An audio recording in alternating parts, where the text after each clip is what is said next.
Chers amis, à force d'exhibitions de haine anti-israélienne, la plupart des citoyens de bonne foi ont compris que toutes les manifestations de l'antisionisme, quel qu'en soit l'habillage intellectuel ou politique, ont un socle commun, irréductible, l'anti-judaïsme. Sion est à la fois le lieu géographique, la référence historique, le creuset sémantique et la quintessence spirituelle du judaïsme. Imaginez qu'on puisse s'en prendre innocemment au sionisme, comme à tout autre emblème nationaliste du lexique politique, revient à doubler la mauvaise foi d'une ignorance du b.a.-ba du judaïsme. L'idéal sioniste ne peut se réduire à la séquence contemporaine d'une revendication nationale pour un peuple.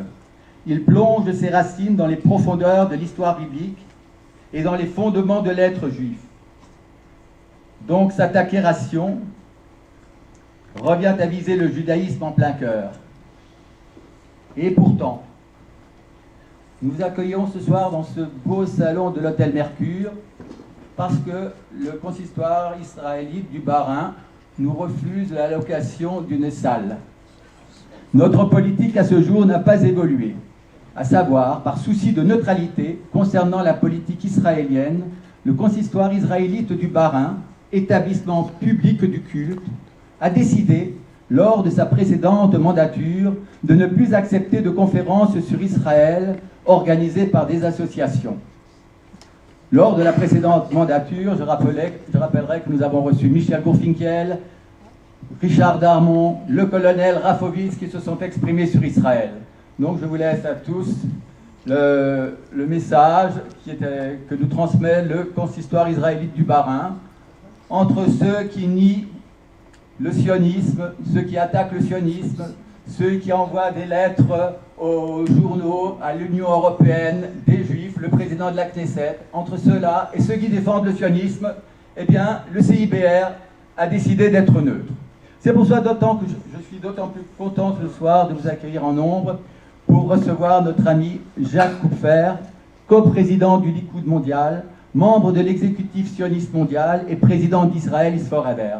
Il est accompagné ce soir de Simchat Felber, ancien délégué de l'organisation sioniste en France, et de Nili, la déléguée pour la France du Bétar et qui est la porte-parole d'Israël is Forever. Je vous remercie à tous d'être venus et à notre conférencier, je donne immédiatement la parole. Un conférencier, un ami que je connais depuis plus de 40 ans.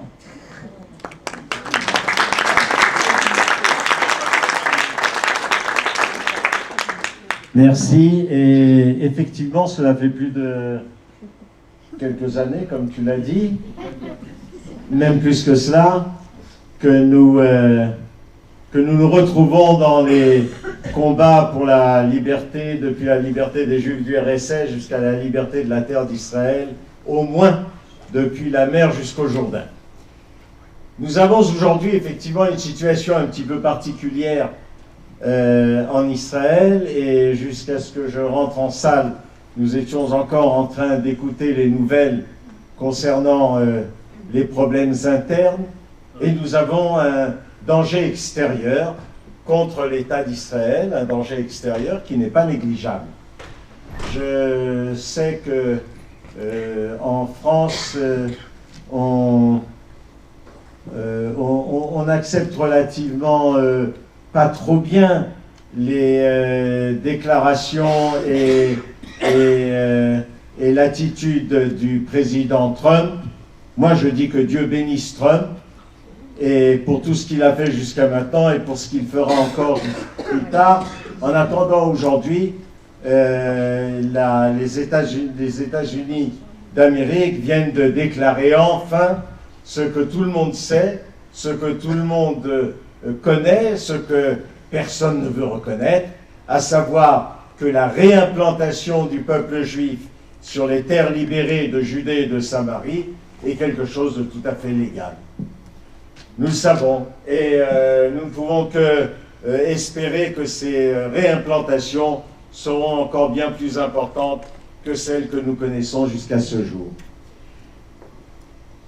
Le danger que l'État d'Israël, auquel l'État d'Israël doit faire face aujourd'hui, c'est un danger puissant auquel, normalement, ce n'est pas seulement Israël qui devrait y faire face. Vous savez que jusqu'à présent, on a toujours raconté qu'il n'y avait qu'un seul problème, et c'est vrai, pour ceux des historiens qui, demain, se plongeront dans l'étude des textes de l'ONU, il n'y a qu'un seul problème israélo-palestinien. Et c'est vrai que si ce problème disparaît, cela mettra beaucoup de monde au chômage dans les établissements de l'ONU, et ma foi, ce serait pas mal qu'ils soient tous au chômage d'ailleurs, et cela amènerait peut-être également à une diminution conséquente du personnel à l'UNESCO. Et je ne vous parle pas de la déclaration de la Commission des droits de l'homme présidée par la Libye, qui, comme chacun le sait, est le modèle même de ce qui doit être réalisé et qui peut se permettre, en conséquence, de critiquer l'État hébreu. Jusqu'à présent, on avait toujours considéré que le problème essentiel, s'il était résolu, réglerait tous les problèmes du monde. C'est à cause d'Israël et de son attitude vis-à-vis du peuple palestinien. Soyez assez aimable à chaque fois que je dis palestinien de mettre des guillemets devant, derrière et de les renforcer et de les rendre lumineuses, parce que je n'utilise jamais ce terme, mais il faut bien reprendre ce que disent nos adversaires et nos ennemis. S'il n'y avait pas ce problème-là, eh bien tout serait résolu. Eh bien en fait, les seuls qui s'en préoccupent encore aujourd'hui sont les lobotomisés et les abrutis politiques du BDS répandus un petit peu à travers le globe, et puis bien entendu le Quai d'Orsay. Quai d'Orsay qui continue à faire figure de succursale française du djihad islamique. En fait, à l'heure actuelle, ce problème n'intéresse aucun pays arabe. Aucun. Et nous nous apercevons que tout ce qui se passe dans le monde arabe autour de nous et dans le monde dans le Moyen-Orient ne concerne absolument pas cette question. On a aujourd'hui une situation en Syrie, vous le savez, la tentative de prise en main de la part de Téhéran et des forces iraniennes et ce qu'ils appellent des gardiens de la révolution, et on préférait qu'ils la gardent bien loin de chez nous. Vous voyez ce que ça signifie. On sait également qu'ils sont en Irak, puisque de temps en temps, il y a des avions qu'on ne connaît pas qui viennent bombarder en Irak. Nous avons une situation au Liban où 1 million de personnes sont dans la rue pour protester, mais en attendant, le Hezbollah est en train d'agir et d'essayer de pointer les 200 ou 250 000 missiles qu'il possède en direction d'Israël et d'obtenir de l'Iran, justement, des outils de précision qui lui permettraient d'atteindre nos cibles à 5 mètres, à 3 à 5 mètres près. Et puis nous avons Gaza, où également l'Iran est en train de souffler les vents de la guerre. C'est d'ailleurs assez extraordinaire parce que quand j'ai quitté Israël le lendemain, j'ai appris de là-bas qu'il y avait eu ce que vous savez, à savoir près de 300 à 500 roquettes, missiles jetés sur les villages et les villes d'Israël autour de la bande de Gaza. J'ai ouvert la télé en France, en particulier la grande télé arabe en langue française, la 2, je crois, ça s'appelle, ici. Et jusqu'à présent, eh ben, il n'y a rien. Il n'y a rien eu là-bas. On envoie 300 missiles sur Israël, mais ça ne correspond à rien. Ce qui signifie que finalement, vous savez que dans le politiquement correct actuel en Europe et en particulier en France, il n'y a de victimes civiles que chez les Arabes.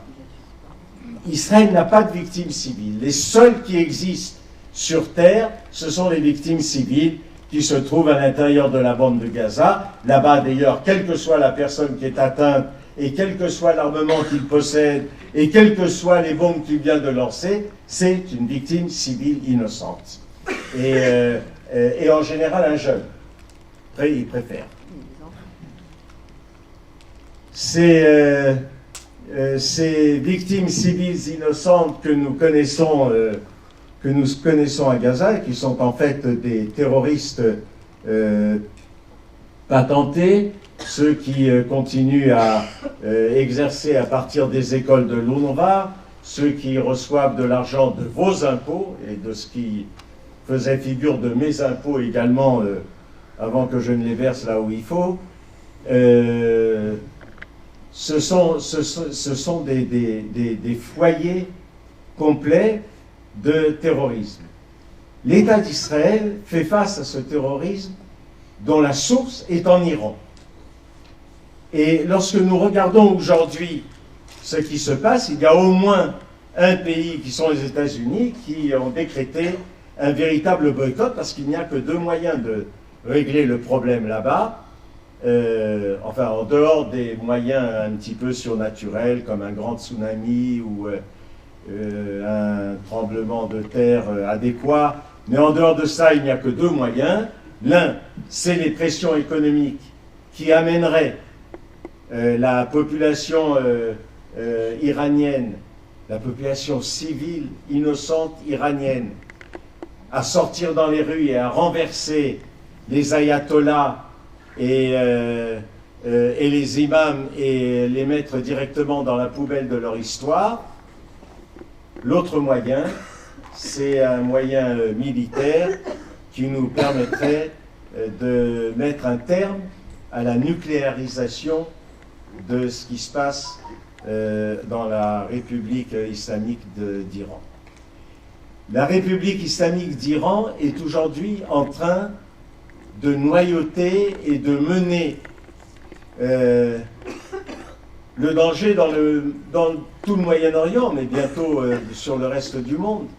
Leurs missiles balistiques ne sont pas concernés par les accords de Vienne. Au Yémen, ils soutiennent une moitié de la population pour faire ce qu'ils savent très bien faire, d'ailleurs, c'est pour égorger l'autre moitié de la population, ce qu'ils appellent un printemps arabe. Et nous, on attend que leur hiver arrive rapidement. Le détroit d'Ormuz est sous leur feu. Les bases en Arabie Saoudite pétrolières ont été attaquées. La Syrie et l'Irak sont manipulés également par des forces iraniennes. Leur influence s'exerce sur le djihad islamique à Gaza et sur ce qui se passe également à Ramallah. Le danger dans ce domaine est véritablement une nucléarisation, c'est-à-dire le fait qu'ils essayent de posséder la bombe atomique.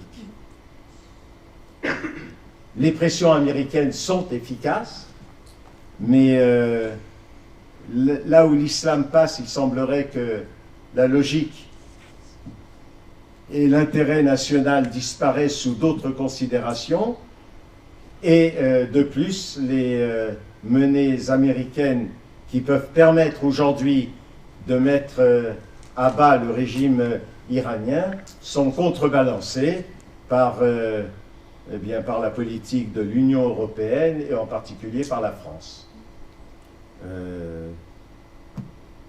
Le délégué iranien est l'invité surprise du G7 sur la côte en France. Comme surprise, c'est extraordinaire, quoi. Un invité comme ça, avec un invité comme ça, peut tout faire. En Italie, quand il se promène, il couvre toutes les statues romaines, parce qu'il faut lui plaire. Et en France, on l'invite en grande pompe pour essayer de le placer d'office devant Trump pendant qu'il passe quelque part, ce qui n'a pas fonctionné, ce qui ne marchera jamais.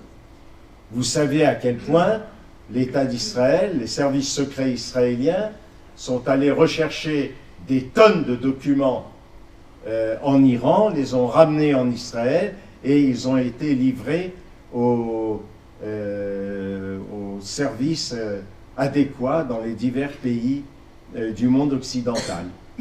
Il semblerait qu'en ce qui concerne la France, on n'arrive pas à les lire. Et pourtant, les textes sont clairs, les accords de Vienne ont été complètement ignorés par l'Iran et ceux qui ont signé ont été trompés. Alors que M. Obama, le précédent président américain, soit toujours une persona grata ici, j'ai toujours eu la question de savoir s'il était chiite ou s'il était sunnite. J'arrive pas encore à savoir. Mais en tout cas, l'accord a été signé sous sa pression et est signé par des pays qui aujourd'hui essayent de contrebalancer les effets de la politique Trump, en particulier en essayant, comme la France, d'ouvrir un crédit de troc.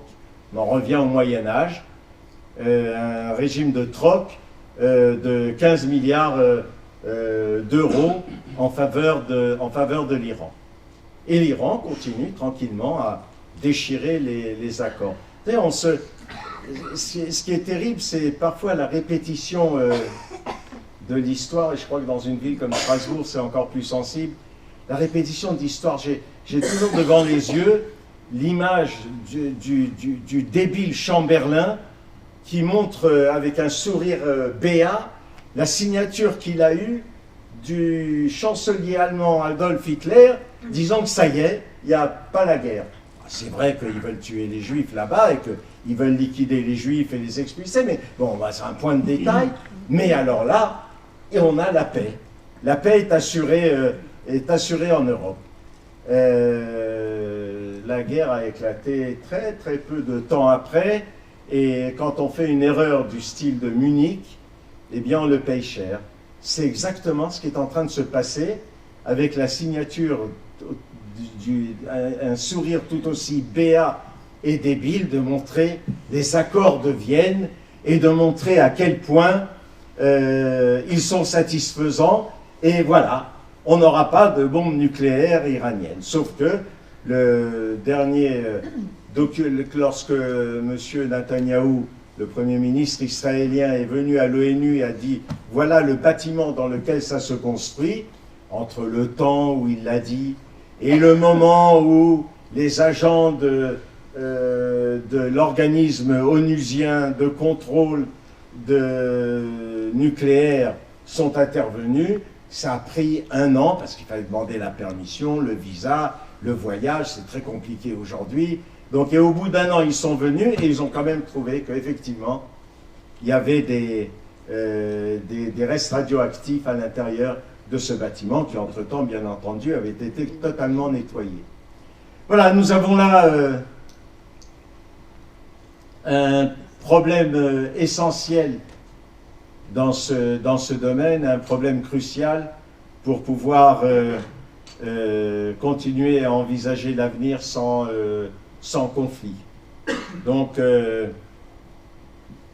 problème à l'heure actuelle n'est pas de savoir quand, n'est pas de savoir si il y aura un conflit, si l'armée israélienne finira par nettoyer la bande de Gaza, si l'armée israélienne sera obligée de mener, en accord avec d'autres ou sans accord, une opération contre l'armement nucléaire de l'Iran.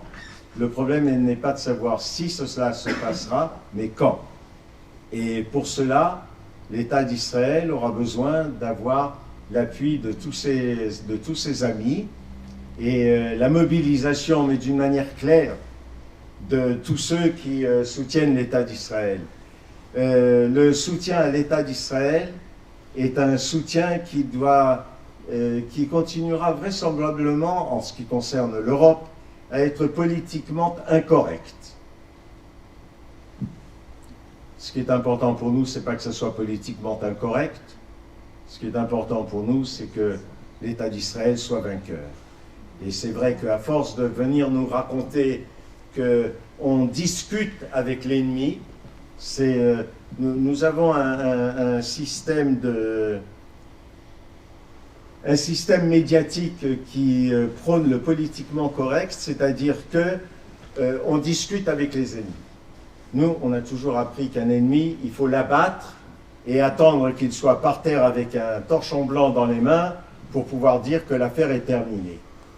Mais lorsqu'on essaye simplement d'en terminer avec des cessez-le-feu, eh bien on n'y arrive pas. Le terme cessez-le-feu n'existe pas dans l'islam. Ce n'est qu'une trêve, et la trêve est faite pour être rompue. Et malheureusement, nous n'avons pas affaire à autour de nous, nous n'avons pas affaire ni à des monégasques, ni des Andorrans, ni même des Belges. Donc la situation est assez cruciale. Ceci étant, il faut tout de même sourire, l'État d'Israël est aujourd'hui, en tout cas c'était le cas il y a une semaine, la 8e puissance mondiale. Et être une 8e puissance mondiale dans les conditions dans lesquelles l'État d'Israël a réalisé ses progrès, au milieu des guerres et des conflits, au milieu d'ennemis implacables qui sont attachés à sa destruction, au milieu du terrorisme permanent, au milieu de l'hostilité d'un certain nombre de pays dans le monde, réussir à devenir une puissance mondiale, une 8e puissance mondiale, précédant la France, tant sur le plan militaire que technologique, que médical, que agricole, que technique. Nous, en Israël, nous avons un drapeau israélien qui se situe aujourd'hui sur la Lune. Ça doit être embêtant pour les gens du BDS, je ne sais pas comment ils sortent le soir et regardent à la lumière de la Lune, ils ne devraient plus. En tout cas, ils devraient au moins tomber, faire semblant d'être dans le noir. Nous sommes la 8e puissance mondiale, et cette 8e puissance mondiale a aujourd'hui une force qui permet de regarder l'avenir avec beaucoup plus de sérénité. Je le dis maintenant parce que je ne voudrais pas non plus l'image de l'Iran, du Hezbollah, du Hamas, de l'OLP, et de tous ces gardiens de la révolution et gardiens de je ne sais quoi encore. Tout cela peut donner parfois le frisson, mais vous savez, essayez de garder toujours en image, et c'est une image exceptionnelle, l'image des avions israéliens qui survolent le camp d'Auschwitz, frappés de l'étoile de David, avec des pilotes de combat. Et la seule parole qu'avait dite le chef de l'escadrille, c'est « Excusez-nous d'être arrivés en retard ». Eh bien, aujourd'hui, on n'arrivera jamais en retard. Quelle que soit la partie du monde où il faudra pouvoir intervenir. Il n'y aura pas de retard dans ce domaine. Alors ça, c'est l'ennemi extérieur, le défi extérieur. Le défi extérieur, c'est également celui de l'utilisation abusive d'un certain nombre de termes et de mots qui nous sont déversés par les médias et qui sont des termes non pas faux, mais qui tentent à nous affaiblir. Lorsqu'on nous parle de territoires occupés, de territoires, on a véritablement l'impression que c'est une immensité, à l'éveil que ça soit vrai, mais que c'est une immensité. C'est vrai que c'est difficile de dire la Judée-Samarie et de dire, vous comprenez, monsieur, la Judée est occupée par les Juifs. Ça veut dire que même le plus débile des adversaires, quand on lui dit ça, il se pose une question de savoir comment ça se fait.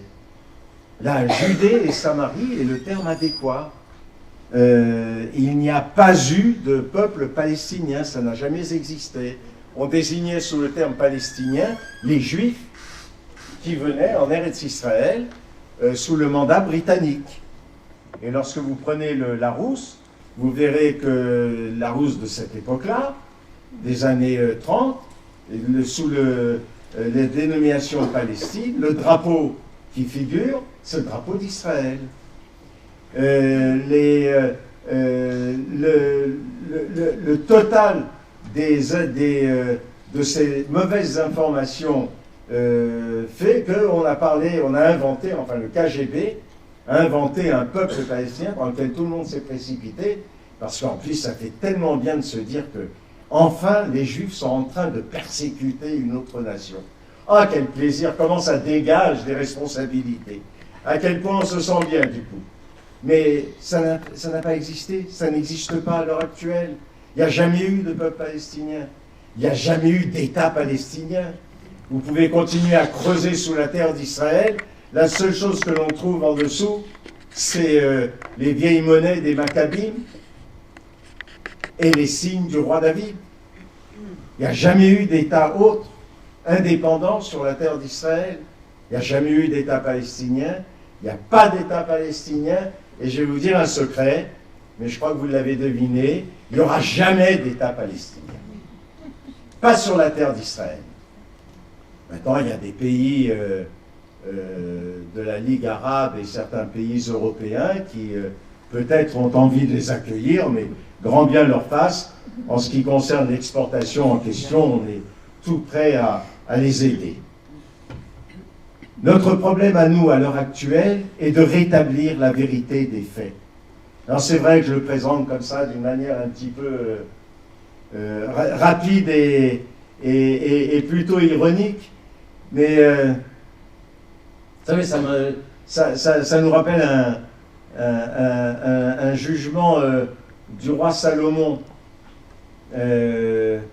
devant lequel un Hébreu de cette période devait partir en voyage.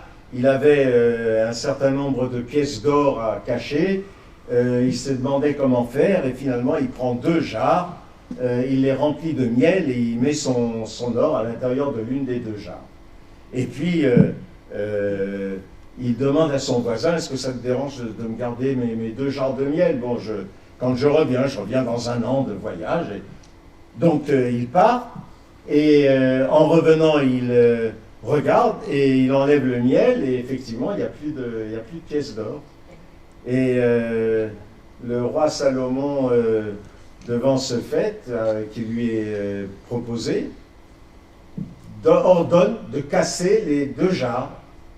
Et bien entendu, ça ne serait pas bien pour l'histoire si ça n'était pas le cas, il y a collé au fond d'une des jarres une pièce d'or, qui est la preuve. Alors aujourd'hui, vous prenez une pioche, vous piochez n'importe où en Israël, vous trouverez la trace d'Israël, pas la trace d'Ismaël. Et cela, nous devons l'affirmer d'une manière tout à fait claire et nette. Il n'y aura pas d'État palestinien, et donc le drapeau d'Israël devra flotter de la mer jusqu'au Jourdain, au moins. Et si aujourd'hui les États-Unis reconnaissent, comme le reconnaissaient encore davantage sur les 2 rives du Jourdain, ce que mon mouvement réclamait, le fait que les réimplantations juives, dans le langage courant, je crois qu'ils appellent ça des colonies.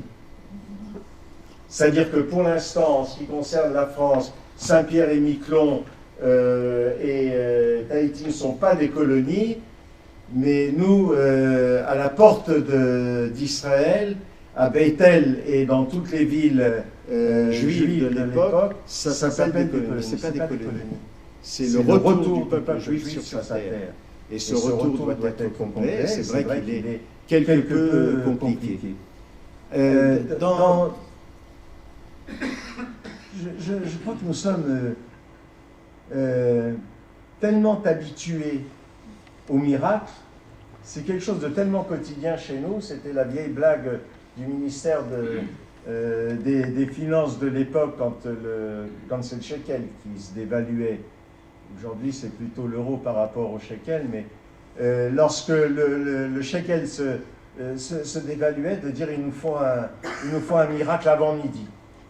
La bourse s'ouvre et bien entendu le miracle était là. Mais nous n'arrivons plus à apprécier ou à nous rendre compte du miracle exceptionnel de vivre avec un État d'Israël, un État juif, souverain. Ça nous paraît normal, mais c'est neuf. C'est tout à fait neuf. Et il faut se rendre compte de cela. Moi, je n'avais jamais compris quand j'étais jeune pourquoi, lorsqu'à la sortie d'Égypte, on finit par sortir d'Égypte et on traverse la mer à sec et on reçoit la manne et les armées du pharaon disparaissent dans le fin fond de la mer. Et avec tout ça, au lieu d'attendre qu'on nous amène les 10 commandements, on se construit un veau d'or. Et j'ai jamais compris comment on arrive à ne pas comprendre les miracles que nous vivons. Eh bien, je vous propose un jour de se réveiller, et puis nous-mêmes, un jour, de se dire, mais on est en train de vivre un miracle. L'État d'Israël est né, l'État d'Israël est puissant, l'État d'Israël possède une capacité dans tous les domaines qui est immense, et cet État, qui peut être de loin amélioré, mais pour ça il attend les Juifs de France, qu'ils viennent rapidement, cet État aujourd'hui représente quelque chose d'exceptionnel, mais qui doit être défendu. Parce qu'un miracle doit être également défendu. Parce qu'un miracle ne reste pas comme ça, tout seul, pendu dans la nature. Nous avons ce problème, et c'est ce problème qu'il y a aujourd'hui en Israël. Alors je vais en toucher un mot, bien que je n'aime pas... Je n'aime pas parler des dissonances et des dissidences à l'intérieur du peuple d'Israël, mais je pense que ça n'est plus un secret pour personne et que vous devez être suspendu également au fait de savoir quand nous aurons un gouvernement. D'abord, heureusement, on a quelqu'un qui nous surveille de là-haut, et croyez-moi, c'est encore plus sûr que tout ce qui nous surveille d'en bas.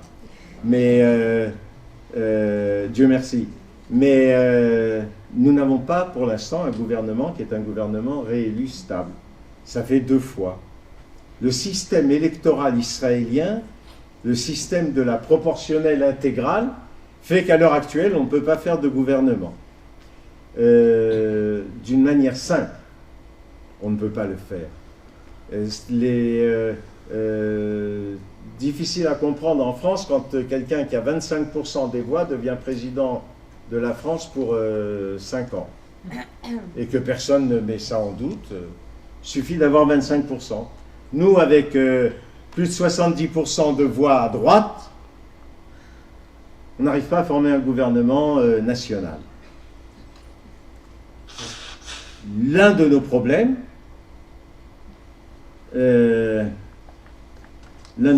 cruciaux dans ce domaine, c'est le vote arabe.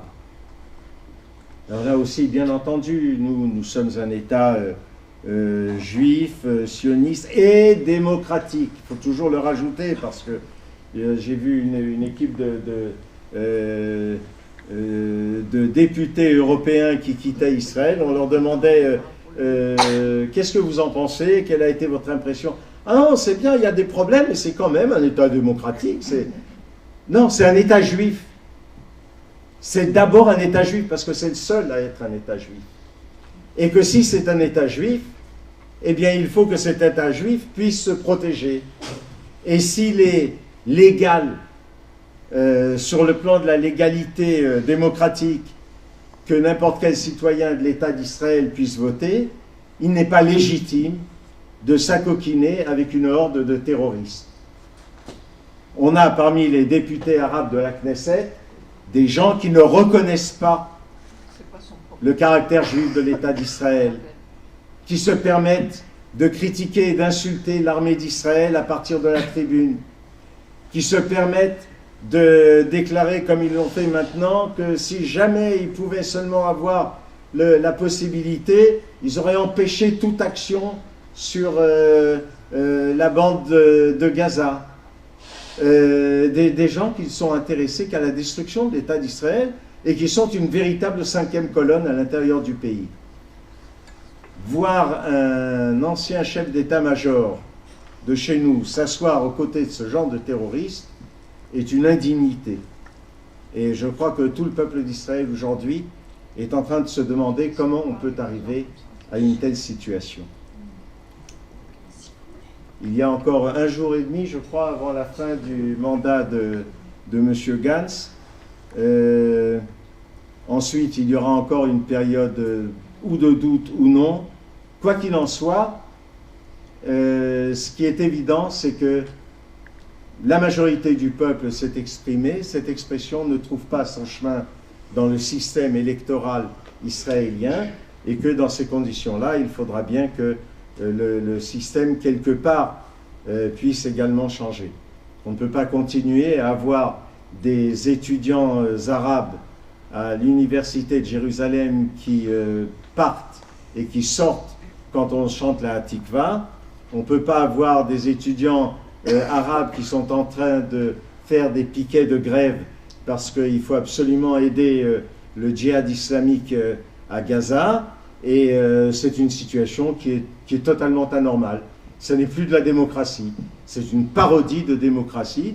Ça devient une dictature du politiquement correct qui ne correspond pas à notre état d'esprit.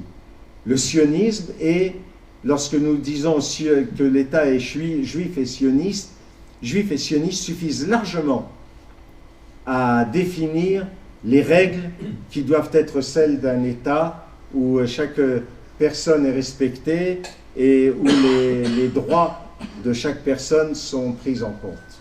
Largement.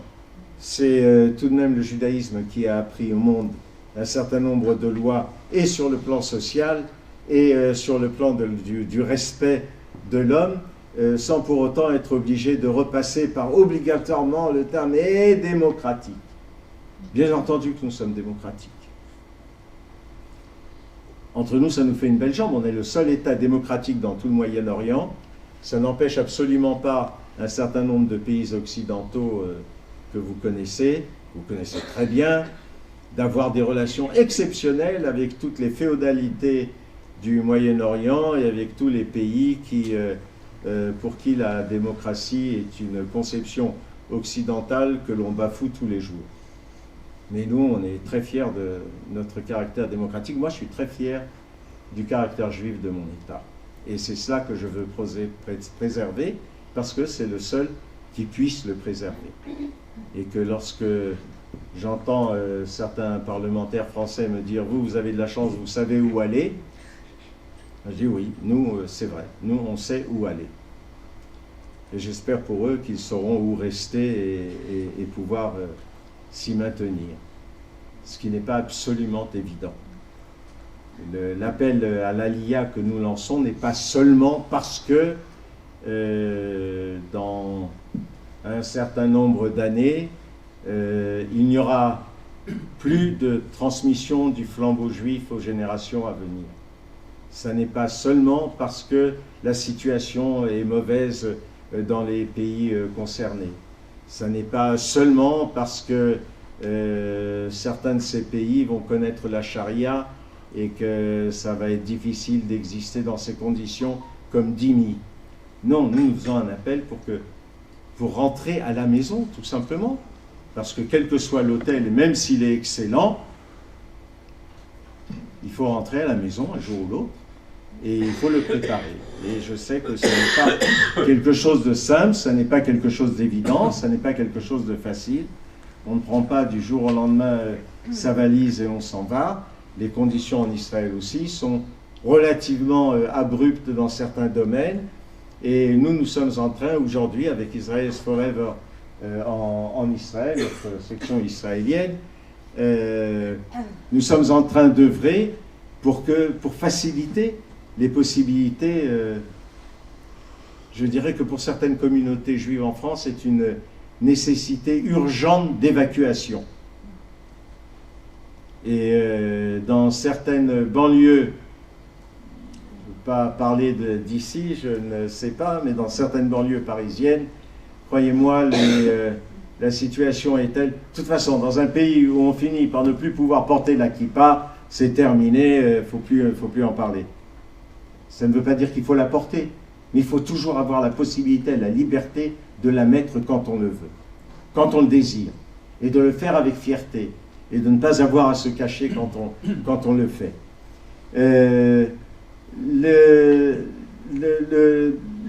Le sionisme en tant que tel est, je crois, la seule révolution qui a véritablement porté ses fruits entre le 19e et le 20e siècle. Toutes les autres idéologies se sont écroulées.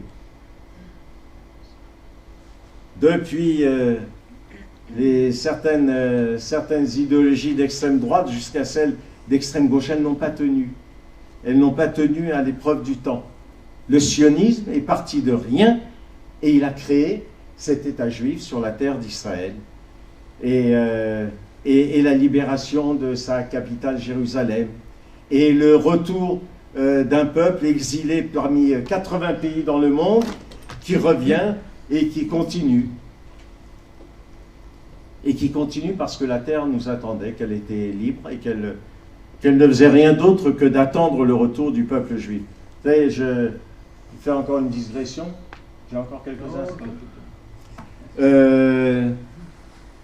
Je m'étais rendu dans le Gush Katif à l'époque où Gaza était libre et sous domination israélienne. Ça, la leçon est claire. Dès que l'État d'Israël cède le moindre pouce de son territoire, on sait ce qui se passe.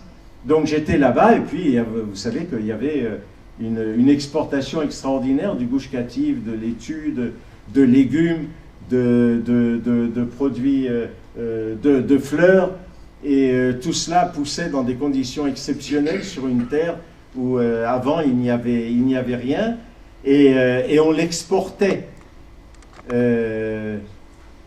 Je me trouvais donc là-bas et l'un des ouvriers arabes était venu voir le président du conseil municipal local et en s'adressant à moi, parce qu'il voyait que j'étais encore à l'époque un étranger, il a dit: vous savez, chez nous, cette terre s'appelait la terre du diable. Rien ne poussait. On n'avait rien. On n'arrivait pas. Et en se retournant vers le juif qui était là, il lui dit: mais finalement, comment vous avez fait? On a dit: oh, c'est très simple. Cette terre, elle ne comprend que l'hébreu. Et c'est exactement comme ça. La terre d'Israël attendait que ses enfants reviennent pour fleurir, pour exister, et elle attend le retour de la totalité de ses enfants. Nous avons aujourd'hui en Israël aussi une nécessité en ce qui nous concerne de pouvoir œuvrer comme un véritable grand lobby francophone. La reconnaissance des diplômes. Certains diplômes médicaux sont déjà reconnus, pas tous. Toujours compliqué, il faut toujours une paperasse supplémentaire. Nous héritons quand même d'une 50aine d'années de régime bolchevico-socialiste du Mapai. Les fonctionnaires, c'est un peu compliqué. Le dernier qui doit mettre le coup de tampon, s'il le met, il ne sert à rien, et s'il ne le met pas, enfin, on s'aperçoit qu'il existe. Donc il y a toujours ce genre de bureaucratie à l'israélienne qui existe, qui est embêtant. Nous avons beaucoup d'autres diplômes à faire reconnaître et qu'on n'a pas reconnus. Nous avons beaucoup de possibilités de faire du travail pour l'entrée à l'université de nos étudiants qui viennent de France. On a réussi enfin à obtenir que le permis de conduire français soit reconnu, parce qu'auparavant il y avait toute une usine de permis de conduire ouzbek et kirghiz qui déferlaient dans le pays et ils disaient: ben voilà, j'ai le permis de conduire, et c'était pas cher. Mais il y a beaucoup, il y a surtout le fait de pouvoir commencer à préparer l'intégration dans des appartements et des immeubles qui soient à la lisière des anciennes frontières de cessez-le-feu et qui puissent s'établir en Judée, en Samarie, à des prix qui soient des prix abordables. C'est moins loin d'aller de Sarcelles à Paris que de passer de certaines villes de Judée vers Jérusalem. Il y a énormément de choses que nous voulons encore réaliser dans ce domaine-là, et bien entendu, notre travail s'effectue sur les deux plans. L'un qui est un plan politique, celui de faire le Yom Hebron, pour ceux d'entre vous qui ont pu y assister, où nous ramenons 1200 juifs francophones défiler dans les rues de la ville avec des drapeaux d'Israël, avec la musique d'Israël et avec nos prières, venir rendre visite à Abraham, Isaac et Jacob, et puis de l'autre côté, faire le travail nécessaire pour une aliyah d'urgence. Permettez-moi juste quelques instants pour vous dire que il y a un moyen dans lequel vous pouvez directement intervenir et dans lequel vous pouvez aider d'une manière très conséquente. Nous allons avoir l'an prochain le Congrès sioniste mondial. Le Congrès sioniste mondial, depuis 1897, où Herzl l'avait réuni à Bâle, et chacun se souvient de cette image de Herzl sur le balcon à Bâle en train de réunir le premier congrès sioniste mondial et de lancer ses actions. Depuis cette époque, le congrès sioniste mondial se réunit régulièrement. Il était le gouvernement provisoire de l'État d'Israël tant qu'il n'était pas né. Aujourd'hui, il a un rôle d'appoint qui est essentiel tout de même. C'est le fait de préserver le sionisme, d'avoir des commissions et des ministères qui sont ceux de l'éducation, des réimplantations juives, les ministères de l'Aliyah, de l'hébreu, d'aide à un certain nombre d'associations et de mouvements de jeunesse, le maintien de la flamme juive à l'extérieur. Toutes ces missions sont confiées à des responsables en fonction des résultats du Congrès sioniste mondial. Le Congrès sioniste mondial possède un tiers de ses membres élus selon les partis israéliens, un tiers accordé aux États-Unis et un tiers au reste du monde, où le plus gros pourcentage revient à la France. Pour pouvoir voter et envoyer la délégation, une bonne délégation au Congrès sioniste mondial, c'est-à-dire une délégation du Likoud, il faut absolument d'une part devenir électeur, comme l'histoire de celui qui demande sans arrêt de gagner à la loterie, et puis Dieu lui dit finalement joue au moins une fois, parce que il faut d'abord être électeur, s'inscrire, et puis ensuite voter le jour du vote selon la manière qui sera déterminée. Pour devenir électeur, il suffit de signer simplement un bulletin que nous vous transmettrons et qui vous permet de signer le programme de Jérusalem et de vous déclarer sioniste. Moi, je crois qu'à l'heure actuelle, il est essentiel que les Juifs de France massivement portent leur voix sur le côté de la... Je dirais qu'en fait, ça n'est même pas le fait de savoir si c'est à droite ou pas à droite, sur le camp national, sur celui qui veut défendre la terre d'Israël, sur celui qui veut défendre le fait de pouvoir continuer à être un État juif, le fait d'accorder à chacun sa liberté religieuse comme il l'entend, mais de maintenir un État qui soit, lui, un État juif et qui le respecte et qui sache l'être. Vous avez la possibilité de faire cela, et croyez-moi que face à un certain nombre de personnes comme les Benny Sanders et les J Street et certains juifs réformés américains et certaines personnes de sexe féminin qui, en se mettant une kippa sur la tête, ont l'impression d'être devenus rabbins et qui vont réciter le Kaddish pour les Arabes qui ont été tués à Gaza. Face à ces gens-là, nous avons besoin d'une délégation française qui soit forte et puissante.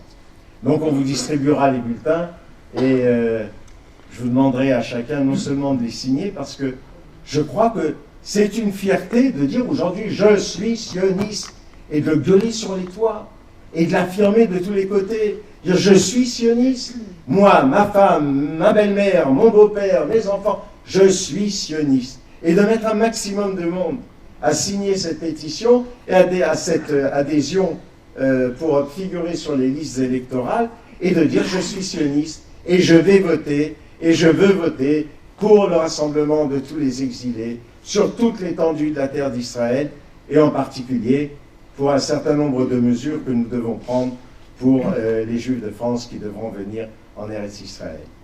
Alors, on vous le distribuera tout à l'heure et j'espère non seulement que vous le signerez, mais que vous en prendrez un certain nombre et que vous les ferez signer autour de vous et que vous expliquerez à vos amis, à vos connaissances, à votre famille que le fait de pouvoir aujourd'hui se lever dans le climat actuel et dire je suis sioniste, c'est un honneur et une responsabilité qu'il ne faut pas mettre de côté. Voilà, si j'ai été trop long, excusez-moi, mais je vous remercie de votre attention.